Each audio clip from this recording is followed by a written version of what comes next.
Secretary of State Anthony Blinken claims that Iran is only weeks away from a nuke. Check this out. Do we have time for the negotiations? You said that they'll take time, but if they're that close to building a bomb? And it's a problem that could get more acute because if Iran continues to lift some of these restraints imposed by the agreement, that could get down to a matter of weeks. The bottom line is they are getting closer to the point where they would be either a threshold nuclear power or actually a nuclear power. Okay, so we've been hearing this, I feel like, for the last 3 decades straight. Iran is only weeks away from a nuke. They've been saying this over and over and over again. In those weeks, it kind of feels, they've been dragging on for a really long time. I want to show you some of these articles to see where is he getting this idea. Here is IDF Chief Kochavi. He is saying that, sorry, that's not the right one. Here's the right one. Here's Steinitz right here. Says Iran is a year, hold on here. Where did this thing go? I actually just had this. We'll just start with this one anyway, I suppose. IDF Chief Kochavi says a return to the Iran deal is a strategic mistake. Sorry, this was the right one that I meant to show you from the beginning. I should have trusted my gut instinct from the beginning. Says Iran jumps in enriching uranium could eventually bring it to be only weeks away from a nuclear bomb.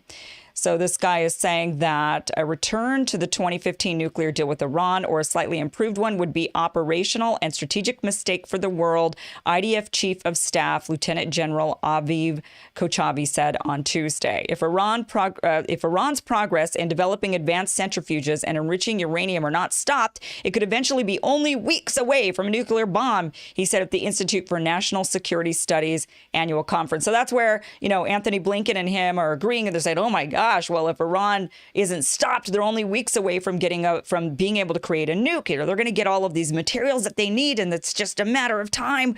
We must stop them. So he's saying we can't go into a deal.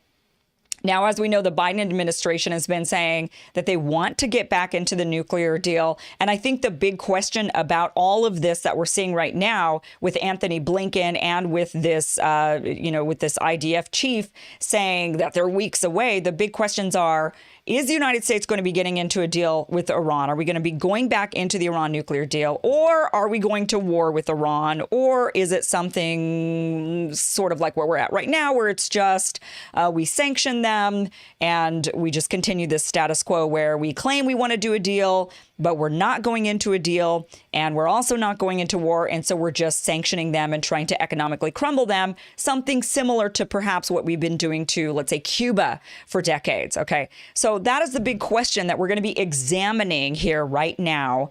So let's go ahead and look through this. Now, there is reason to believe that a lot of this is just talk in order to delay getting into a deal.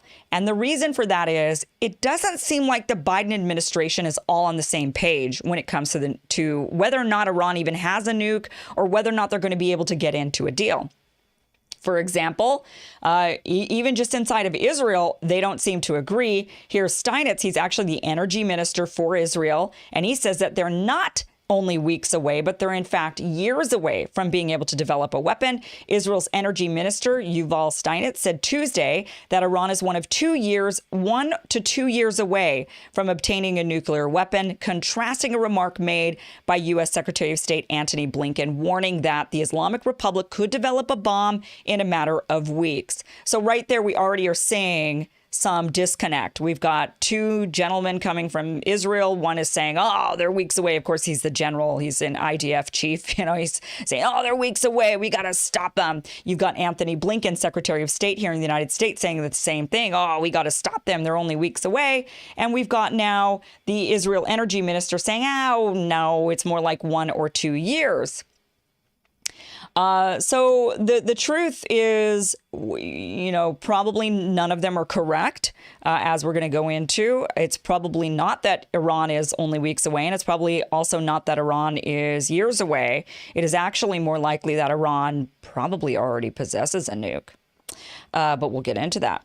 So here is where they're not agreeing on even just the timeline of getting into the nuclear deal. So we're seeing some discord on whether or not they could get into the deal quickly or not so quickly. So here we have, this is Jake Sullivan. This is Biden's national security advisor.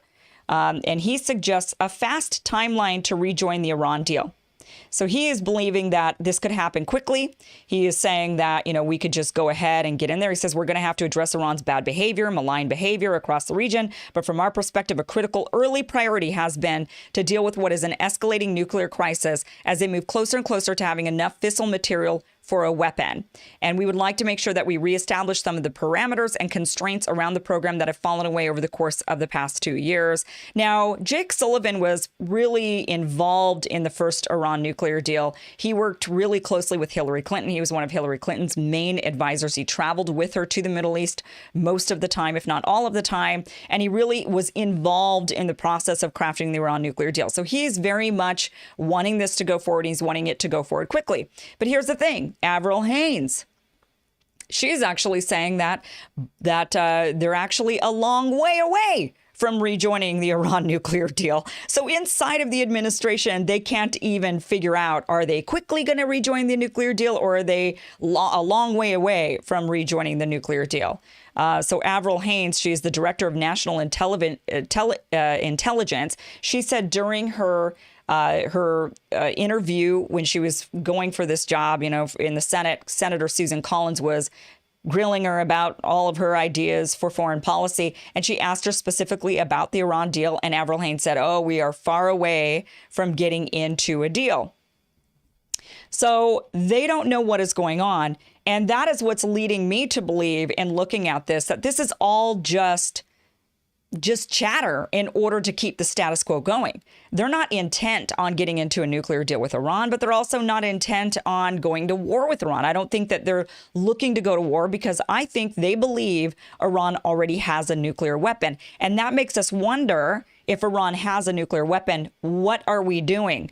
So let me show you this here. This is from the McKinsey Institute, and they said, we assess Iran probably already has nuclear weapons.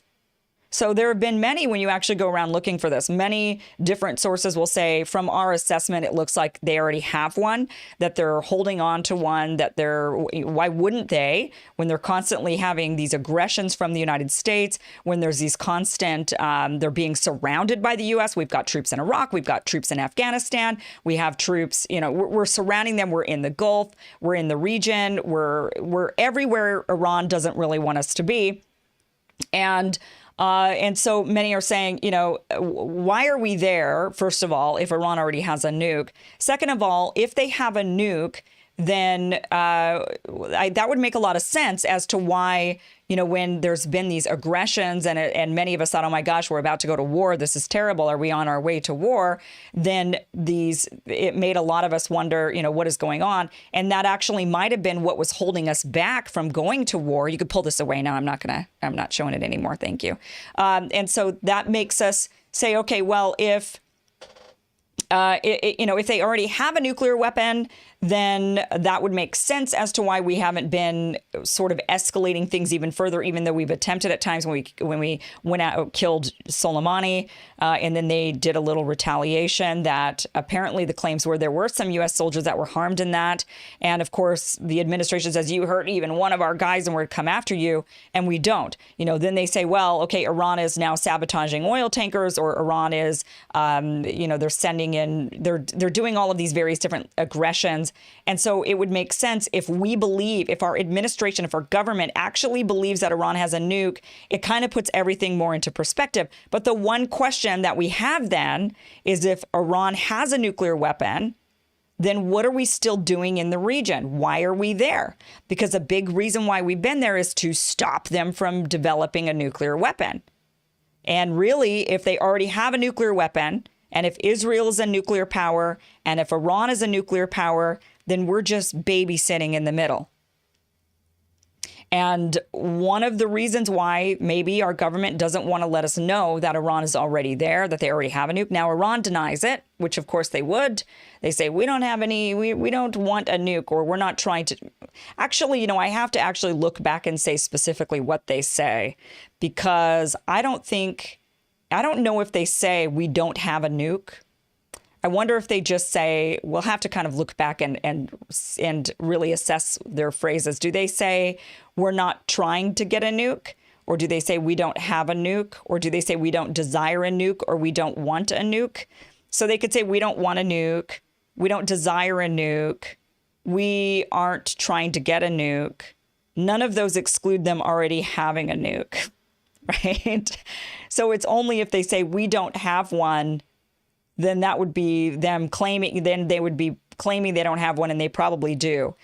The reality is that anybody who pays any attention to U.S. foreign policy, which is the entire world, would know that the only way your nation is safe is if you get yourself a nuke. That's why we know now North Korea likely has one. They're still sort of playing this game of North Korea and Iran are trying to get nukes. They're trying to get their hands on some, or they're trying to get the materials for nukes. And the reality is experts inside believe these two countries already have them. And that is part of why we haven't done more towards those nations than what we have already. We try to sit down with them at the table. You know, Trump was sitting down with Kim Jong-un. Why would he do that if he didn't think Kim Jong-un had a nuke?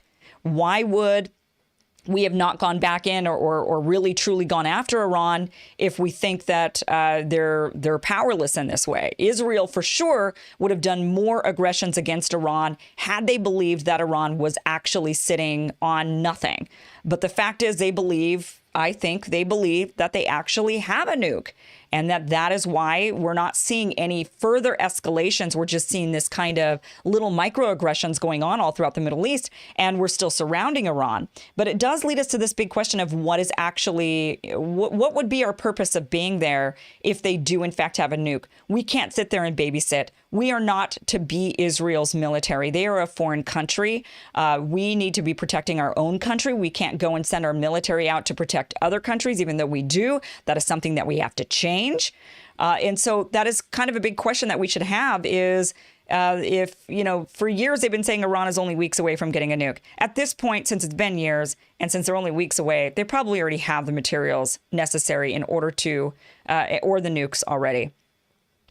Now, one big question a lot of people have in this whole thing, and we're just going to go ahead and address the elephant in the room, is whether or not Biden is bought off by AIPAC. This is what everybody wants to know. They say, well, what do the Israelis want to do? Because whatever the Israelis want to do, the U.S. government is going to do because our politicians are paid off heftily by AIPAC, which AIPAC is the lobby. It's a Jewish lobby of American citizens, but who have strong interests in Israel. Many of them are dual citizens, and they're able to contribute to U.S. political campaigns, and their only objective in donating to these political campaigns is to ensure that these politicians continue to favor Israel in their policies and in their whatever it is that they're going for. So a big question about Biden is AIPAC and how bought off is he by AIPAC? Now, the truth is Biden used to be, I believe he took more money from AIPAC than any other senator when Joe Biden was a senator. I believe he was of all the Democrats, he was the Democrat that was most in the pocket of AIPAC and the most friendly to Israel. However, that has actually changed, which is why I think we're seeing why I think we're going to see really just sort of more of the same when it comes to our policy with Iran. I don't think we're going to be going into a deal. I also don't think we're going to be lifting sanctions. I also don't think we're going to be going into war with Iran either. Now, Joe Biden is actually backed by both AIPAC and J Street. If you're not familiar with J Street is a different kind of lobbying organization that is pro-Israel, but they're also I would say they're pro-peaceful solution. They definitely don't, I get a lot of the email newsletters from J Street, and they're still very, they're wanting peace with Palestine, and they're wanting they advocate for even Palestinian rights. They do talk about the wrongs of Israel. They're very open about that. And so I would say they're the good guys, right, in the whole thing. They're the ones that are trying to say, hey, look, we believe Israel has a right to exist, and we want sovereignty, and we want peace for Israel, but we also don't want to do it at the expense of other people's rights and at other people's property. So that's J Street for you. So it turns out that now Joe Biden is backed by both AIPAC and J Street, which is very smart of J Street if they're actually trying to come to a peaceful solution in the Middle East. They understand that the Israeli-Palestine question is a big problem, and it creates a problem for the entire region. And they're trying to come up with a more peaceful solution between the Israelis and the Palestinians. And so it says right here, this is from the Jewish Journal. They say the last time Biden ran for president in 2008, his financial director was Michael Adler, a Miami developer who was ensconced in the Jewish establishment. For years, he led the straight down the center National Jewish Democratic Council, and he's been active with AIPAC. Adler is back on board the Biden train, although not in a senior campaign position. He has held fundraisers at his South Florida home. But there are new Jewish kids on the Biden block, too. They earned their Democratic cred without having come through the traditional pro-Israel channels, like accruing influence through AIPAC activism and fundraising. Examples, Penny Pritzker and Bill Singer are headlining a Chicago area fundraiser for Biden. Says Singer, a corporate lawyer, is the wonder kind you forgot about. In the 1960s and 1970s, when he was in his 20s and 30s, he joined the Reverend Jesse Jackson in leading the left-wing insurgencies against the Democratic Party establishment. These days, he's on the board of J Street, the liberal Middle East lobby group that is AIPAC's bête noire. So now Joe Biden is being influenced by both sides. So he's starting to see things a little bit differently than just whatever Israel wants, and right now whatever Netanyahu wants. And right now what Netanyahu wants is just full-blown war with Iran. He wants them to be completely cut off at the knees and no longer a threat to Israel and what Israel is doing. Now, obviously, Iran has been having a big problem with Israel's existence in the Middle East and Israel's expansion and Israel's overall goals of expansion. So here's an example of Biden not exactly being in the full pockets of AIPAC and of Netanyahu. Here's from the Times of Israel. It says, Biden tells AIPAC Israel's policies undermining support among U.S. youth. So he says right here, Israel's policies are undermining support for the country in the United States among young people in both political parties. Democratic presidential candidate and former Vice President Joe Biden warned Sunday in a pre-recorded video addressed to the American Israel Public Affairs Committee, that's AIPAC, annual policy conference in Washington, D.C. So he spoke to AIPAC when he was on the campaign trail and said, you realize you're losing favor with the young Americans. They don't like the crap you guys are pulling. So it says in his speech, Biden warned that any future Israeli annexation of parts of the West Bank, along with last week's announcement of construction projects, would prevent a possible future contiguous Palestinian state. He said, quote, Israel, I think, has to stop the threats of annexation and settlement activity, like the recent announcement to build thousands of settlements in E1. Biden said, referring to Prime Minister Benjamin Netanyahu's announcement last week that he had ordered the promotion of a plan for some 3,500 homes in the controversial corridor between East Jerusalem and the West Bank Israeli city of Adumim. Sorry, I didn't pronounce that correctly. I apologize. So he's already speaking out and kind of going against the interests of potentially what AIPAC would want, which is just this, hey, you know what, your guys' plans, these ideas of taking over, and many over there in Israel, they just believe that that land is all theirs, that these Palestinians don't belong there, they're not supposed to be there, that they're not really a people, that they just need to go back to where they came from, which is actually exactly where they are. But they're saying, oh, they got to go. And so that is the agenda of many in the Jewish lobby of AIPAC. But J Street counters that and says that's not the case. And this is not going to bring us peace into our future. This is only going to continue all of the fighting that we're seeing.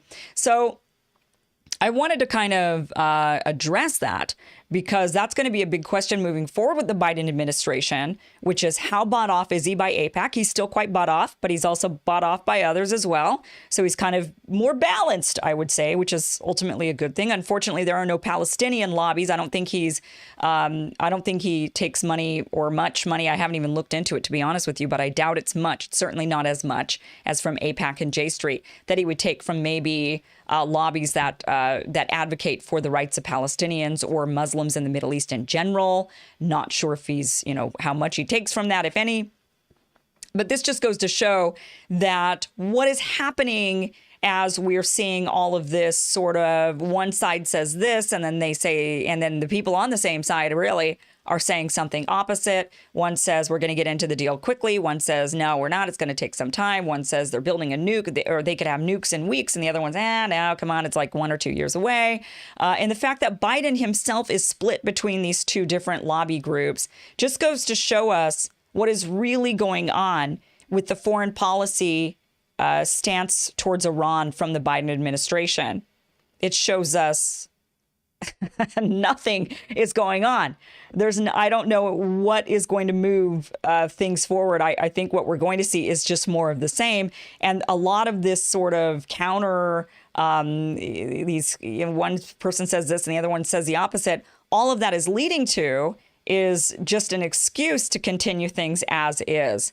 So this is, I don't know how you want to, I think this is good and bad news perhaps for Iran.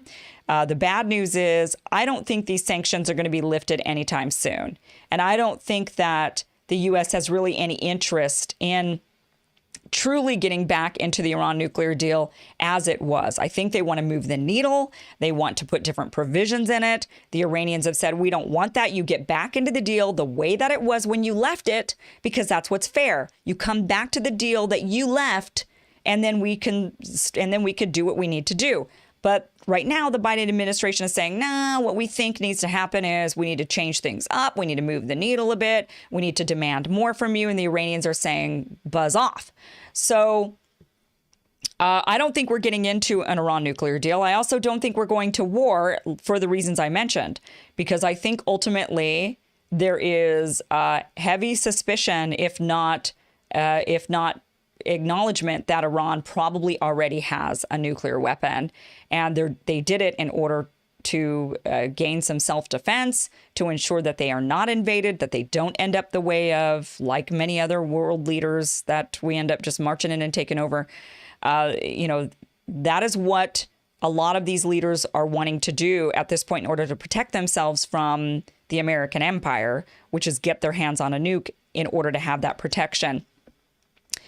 So that being said, I don't think we're going into war with Iran anytime. I don't think that's going to happen. I think that is where the U.S. says, look, we just don't want to poke the bear on that. We don't want to have a nuclear warfare between Israel and Iran and the United States. It's just not something we're interested in. So I don't think they're going to go forward with that. I also don't think they're going to go forward with the deal. The bad news is then for Iran is that these sanctions are going to continue on, and it's going to be like an attempt to do to Iran what the United States has done to Cuba all of these years.